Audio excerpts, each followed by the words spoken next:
Assalamualaikum warahmatullahi wabarakatuh. Sahabat semua, alhamdulillah kembali kita bertemu yang insya Allah dalam keadaan sehat walafiat.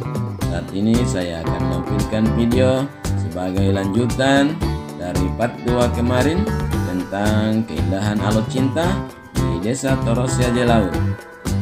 Seperti apa keindahan di part 3 kali ini? Mari kita ikuti sama-sama.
Sahabat semua, demikian kebersamaan saya bersama sahabat di dalam video kali ini. Insya Allah kita akan bertemu di lain kesempatan. Terima kasih telah menonton video ini. Jangan lupa subscribe, like, dan komen. Sampai jumpa.